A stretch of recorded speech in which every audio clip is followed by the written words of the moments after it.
Welcome to Uptown Chats, a podcast where we share stories about environmental justice by and for everyday people. I'm your co-host, Jaron. And I'm your other co-host, Lonnie. And today, we're going to talk about everyone's favorite or least favorite topic, money. Isn't that right? Yeah, it depends on what context we're talking about money. If you're talking about spending money for things that you want, that's fun. Yes. But if you're talking about spending your own money that you don't necessarily have, then not fun. Yes. Yeah. It's all about perspective. But before we get to that, do you mind reading WEAC's mission statement?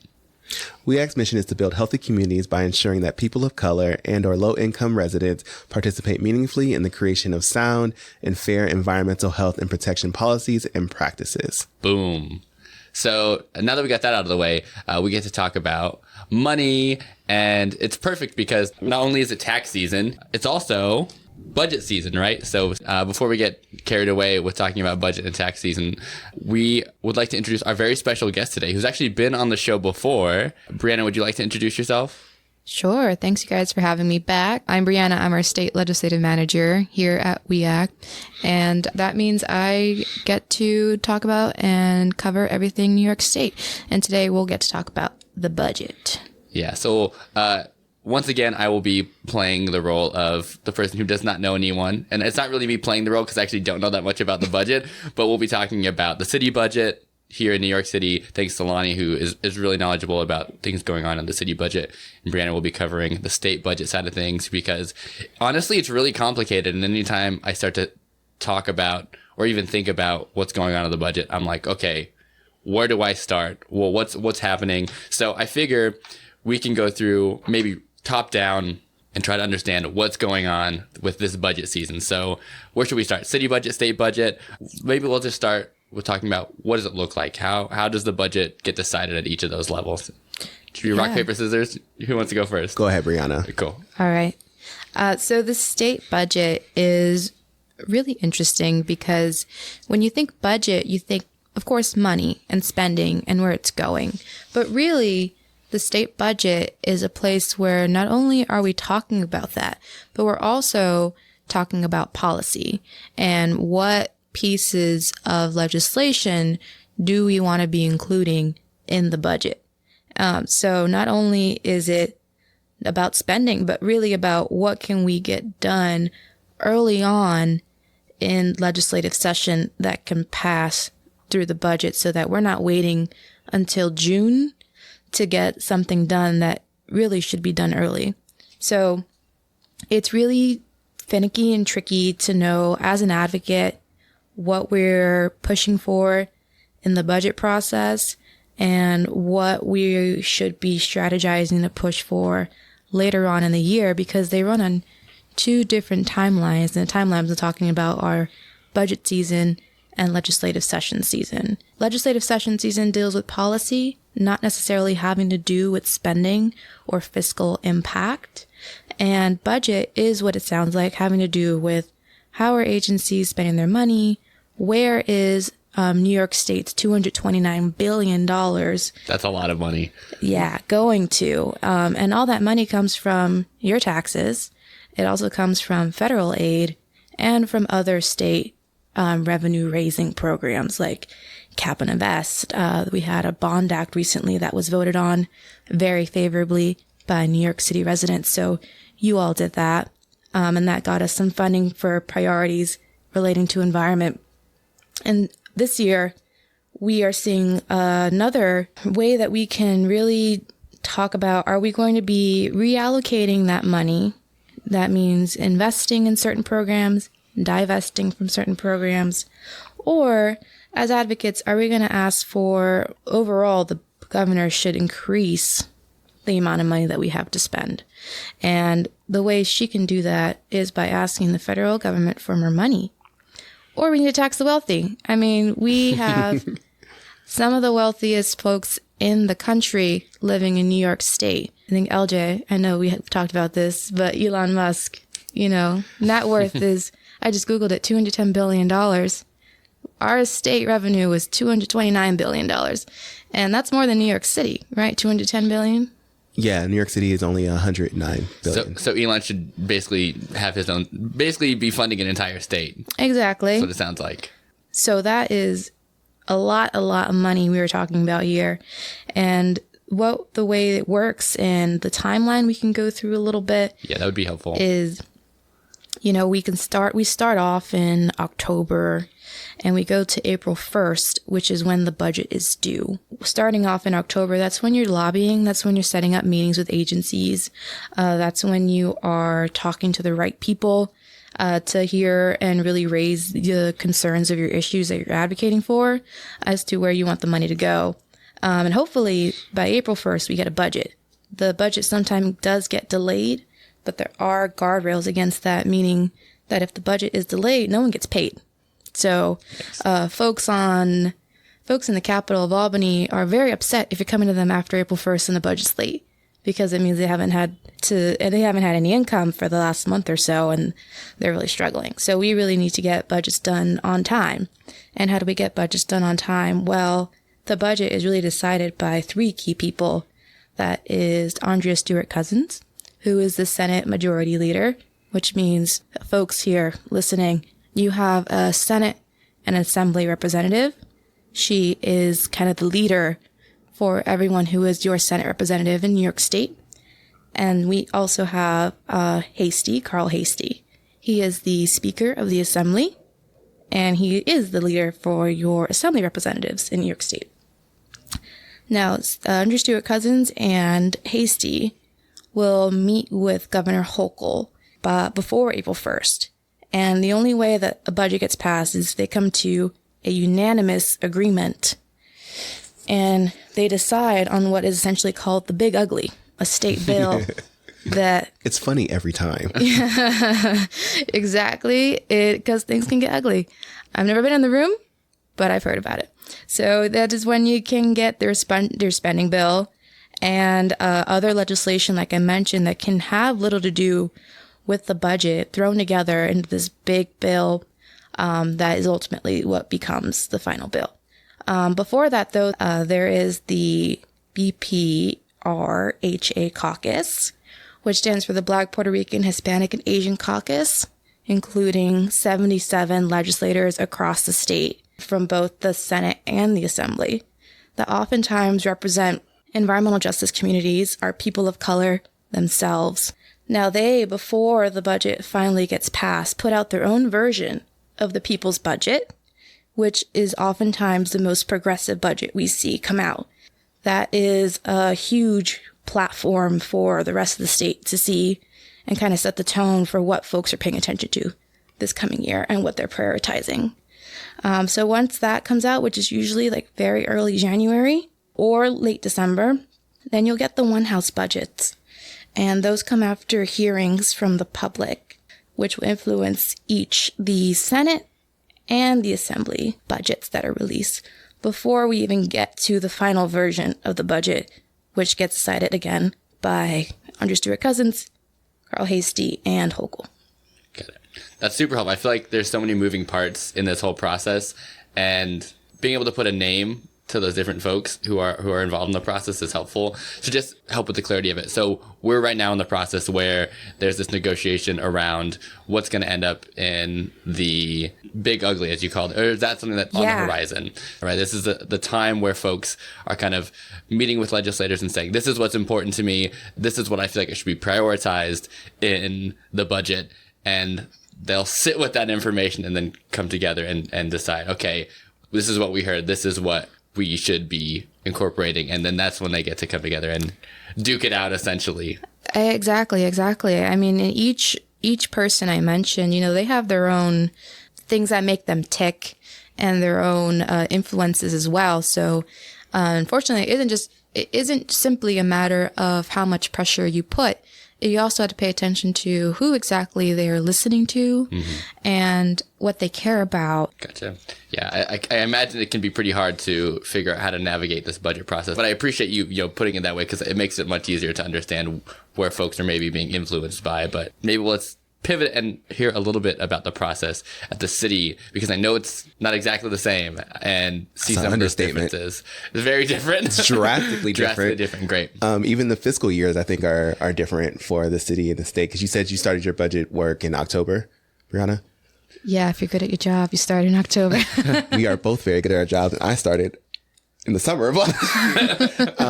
But no, there's a stark difference between how the city does its budget and the state does. One of the big things that is the big difference that Briana mentioned at the state level that doesn't have the city level is that there is a complete separation between legislation and budget. When we talk about budget, the city, we are talking about dollars and cents, and we're talking about money. These are programs. These are capital projects. We're only talking about that.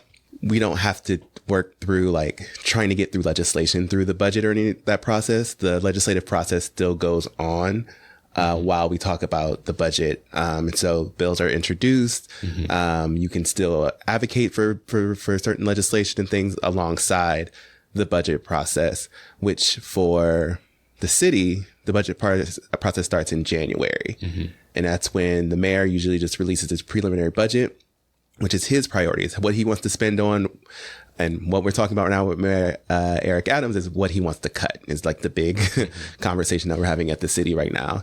And, you know, the process lasts from January to the end of June, and our fiscal year starts in July. So that's when all of the things that have resolved from January to the end of June, then we start July is when we start basically following that budget. Got it. So it's kind of wonky.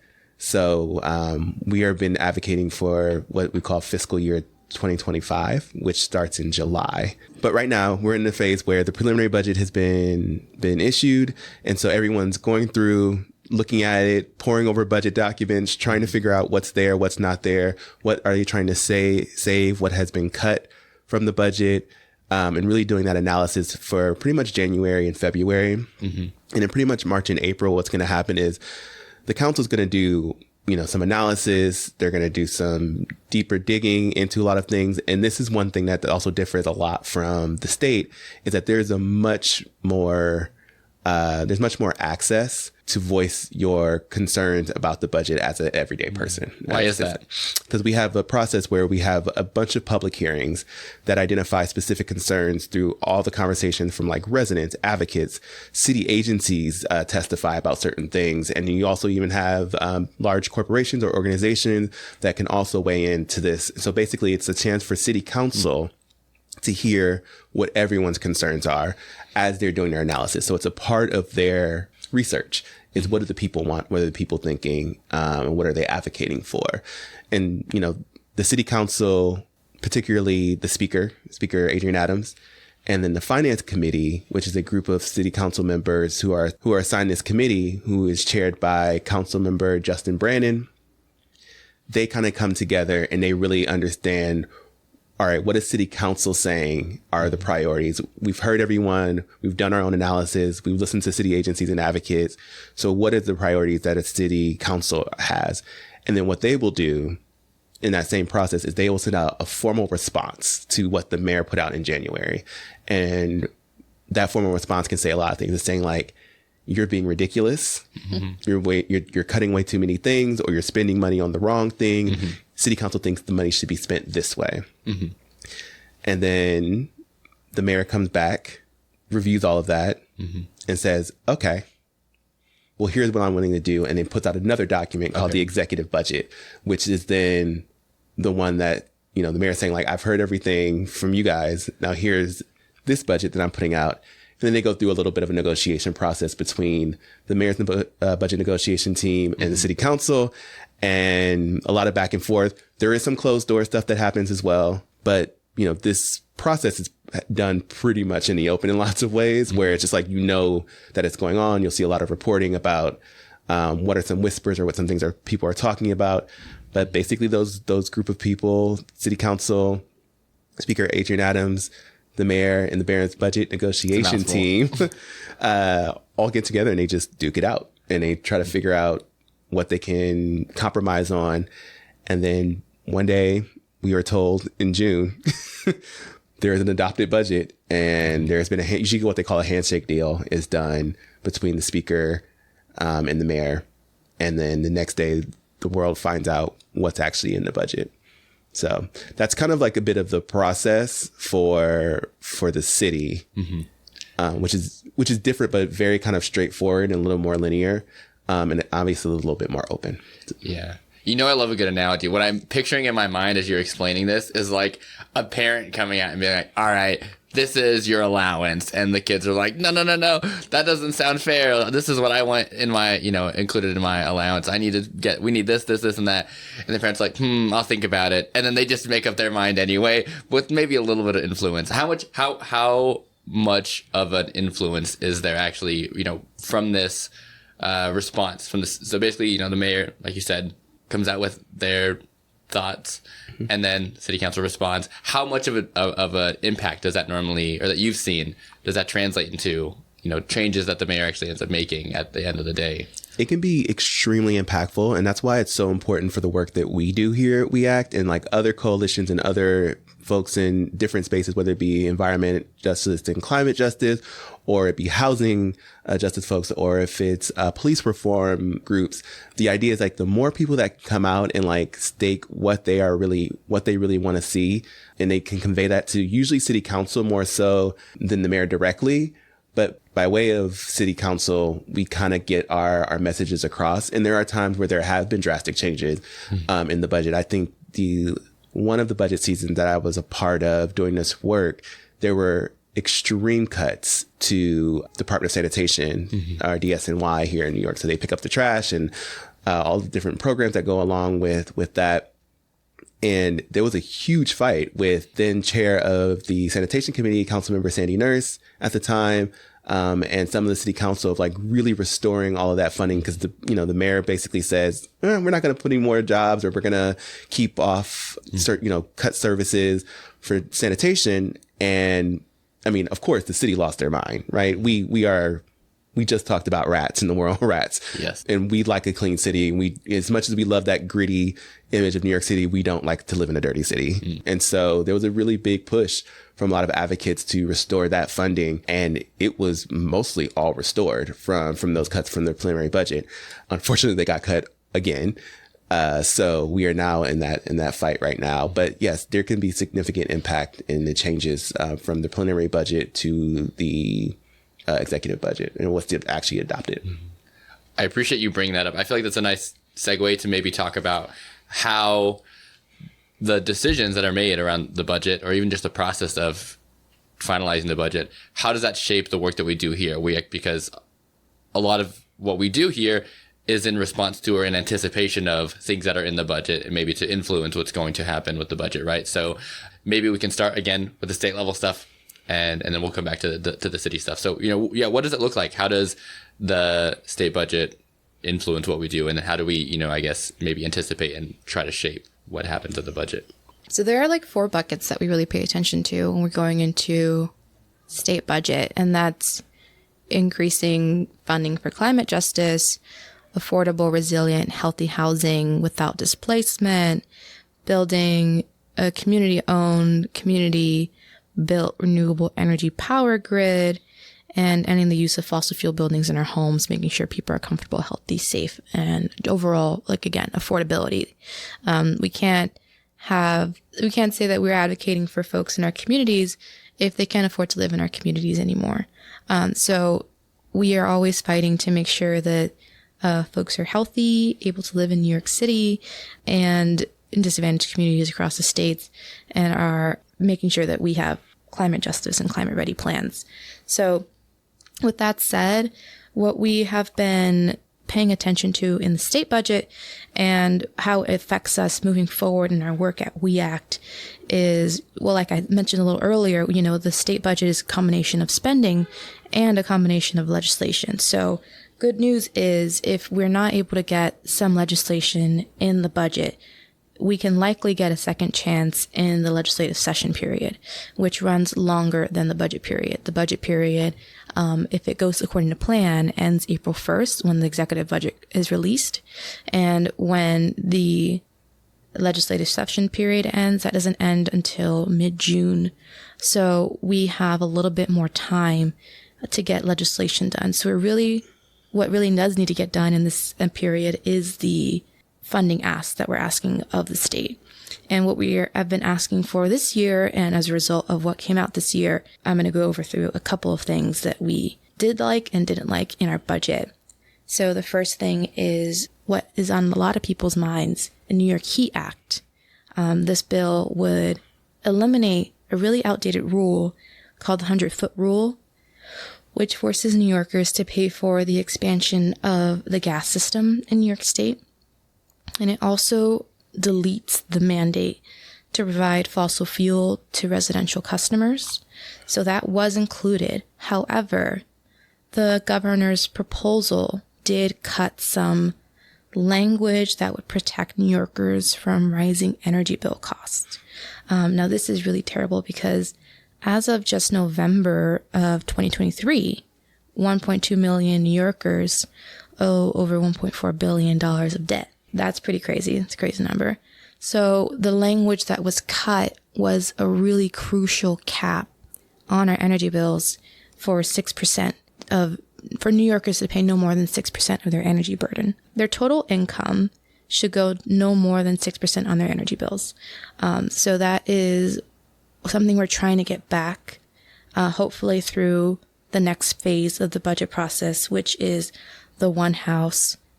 We can maybe get it we'll likely be able to get it in the Senate. We're really trying to push for it in the Assembly, which will absolutely affect what we see in the final version of this budget.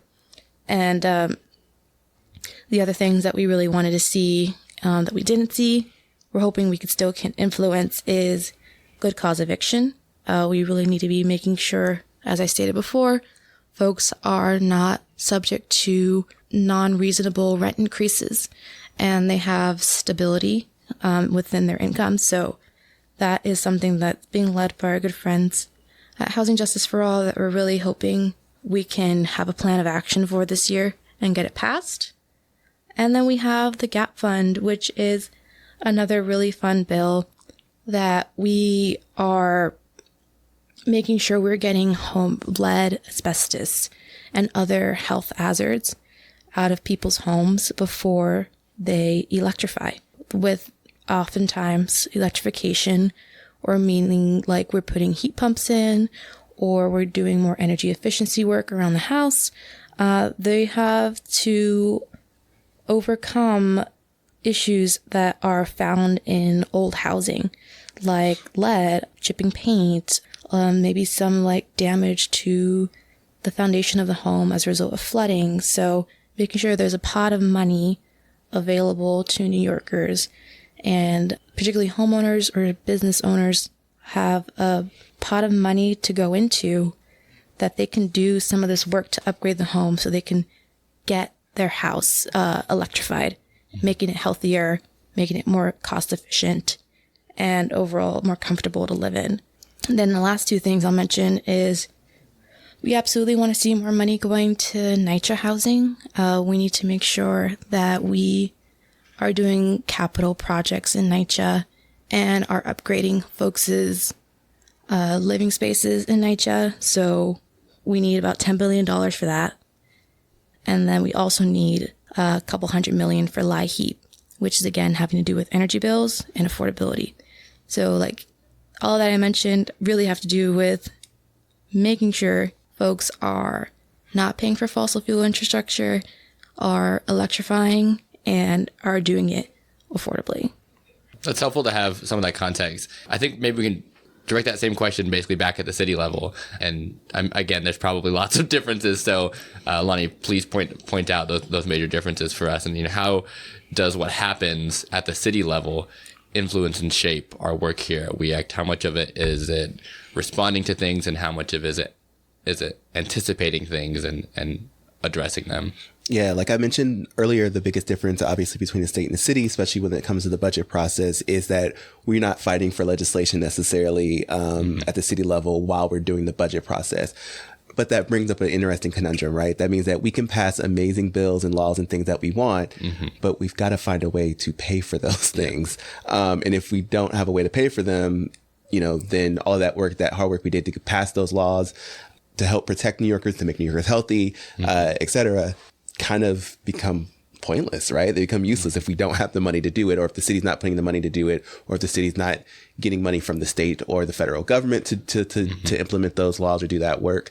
And so a lot of times we are aligning a lot of the things that we have worked on legislatively, or things that we have supported or want to continue to support with the need for some type of money or funding to do that work. And that's kind of, where we are at the city level. We kind of take that into consideration of like, what are we actually advocating for? And is there money that needs to match in order to do that work in the implementation process usually. So right now, like just quickly at the city level, we have some like high level priorities, because when it comes to the campaigning and the writing testimonies and getting people out there to show what's important to us, we can't advocate for every single thing that we're actually working on. That would be difficult. I mean, behind the scenes, there are a lot of things that I am writing testimony about or I'm talking to city council members about that are important to us that you might not see as public facing, just because kind of do some behind the scene magic to try to help get those. You do a lot of things at once, essentially. A lot of things at once. But some of the things that are public facing are really important that a lot of New Yorkers are really passionate and concerned about right now. One is the 1% for parks. This was, parks are severely underfunded in New York City. And Mayor Adams ran on a platform of funding the city's parks permanently at 1% of the budget, which is very low compared to the other places across the world for how much they put into their park system. Really? Yeah. It's actually low. We're actually behind. So we're not even at that 1% of our budget. Remember, we're only asking 1% of $100 billion. Wow. And so that's one big thing that we're really going to be pushing for, is to get that 1%. And also to restore a lot of funding that has been cut over the past couple years through the Adams administration. There were another strong cuts to community composting. So a lot of folks lost their jobs, unfortunately, over the holiday season, because we're no longer funding the community composting program. This is your drop-off sites that you go to drop off your food scraps so that they can make composting for soil enrichment. Like the Grow NYC site. Exactly. Yeah. Thankfully, Grow NYC did get some outside private funding to keep some of their basic operations going, but it's not enough to sustain their operations, and the city is the one who should be funding these programs. And so it's a really important program. That's important to us as we act in what we do in our environmental justice work. And so we're going to be fighting to restore that funding for that program. And then, another thing, again, talking about those when we pass great laws, but we need to have money for them, is funding for, again, moving off of fossil fuels on our buildings. We have the equitable implementation of Local Law 97, which I know I'm sure some of you heard multiple times, but basically it's a landmark climate law that New York City passed to basically reduce building pollution throughout the city. And so there's a lot of mandates that have come out and a lot of regulations that have come around in order to do this work. But we do know that, unfortunately, there are some buildings and building owners that have some financial hardship, and they won't be able to really meet the goals, even though they really want to meet those emission limits and goals. And so they need help. And we need to make sure that the city is helping those individuals, whether it be private building owners, but also the city's buildings. We need to make sure that we're decarbonizing our schools, some of our larger polluters as far as city-owned buildings are concerned, and doing all that we can to put money towards that work. And then the last thing that we're really going to be focusing on is actually funding environmental justice programs, right? We have a whole office called the Mayor's Office of Climate and Environmental Justice, and they do have some mandates to explore environmental justice throughout the city. And there's going to be a report coming out soon about that, first ever report for that. And there needs to be money for outreach. This program needs money, and we need to continue to fund that office to make sure that they can do the work that they're supposed to do. Absolutely. Well, thank you for that, Lonnie, and thank you both for this overview of how this whole budget process works. I feel like I learned a lot about what's going on right now, at both the city and the state level, and maybe some things I should be paying attention to. But thank you both. Yeah, I'll say that even though the state budget process is definitely not as transparent or bottom up as the city budget process is, it doesn't mean that your voice can't be heard. As I stated earlier, we do advocate for legislation alongside straight spending priorities in the state budget. So that means that we are often having advocacy days lobby days that you as a general public member can come with us to attend to. And it makes a huge difference because your state representatives are your representatives. You are their constituents, and they really want to hear directly from you. So that makes a huge impact, and you can feel free to join us on lobby days that you see coming up in our newsletter, or you see coming that we are advertising to you via email. One lobby day I'll mention in particular is our general priorities for the Just Green Partnership, which is a coalition of 50 plus organizations focused on getting toxins out of our everyday products alongside a whole host of other issues. But we definitely want to make sure, again, you are healthy and you're putting healthy things for your body, in your products, in your hair, on your makeup, that they all should be non-toxic. So if you care about the issue, join us on February 27th. We'll be in Albany. And if you are nervous about going to Albany, if you don't know what to expect about a lobby day, like food and transportation, all that good stuff, I've actually have a video out, and it's probably going to be linked in this podcast somewhere. Sure will be. Mm-hmm. So feel free to click on that. It's just a minute and 30 seconds about what a lobby day in Albany looks like. And I really look forward to meeting you if you are listening to this, and we can chat it up in Albany. Thank you. Lonnie, any last calls to action? Yeah, at the city level, we're going to have some stuff coming up. We're planning all of that now. Again, like I said, at the city level, there's a lot of testimony. There are rallies. There will be moments for people to go and, voice their concerns and what they want to see in the budget. And you can, again, look out for the newsletter, our social media. Also, I encourage everyone to join a working group here at We Act. We'll give a lot of information that way, too, as you can get involved as well, whether it be through the Climate Justice Working Group, NYCHA Working Group, Healthy Homes Working Group, are probably, I think, the three major ones that are going to be working on anything that is budget related coming up in this term. Yep. Awesome. Well, thank you so much for listening. If you like this episode, if you like learning about the budget and money and all that, make sure to rate and review the show wherever you listen to podcasts, wherever you're listening on right now. If you have thoughts about the show, we encourage you to reach out and share whatever you'd like to tell us at podcast@weact.org. Shoot us an email.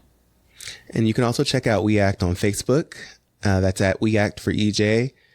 That's WEACTFOREJ. We're also on Instagram, Twitter, and YouTube at We Act for EJ. That's WEACT4EJ. And check out our website at weact.org for more information about environmental justice. Yes. And until next time, show me the money. Oh, okay. Sure. Okay, leave that in. Great. Leave it in.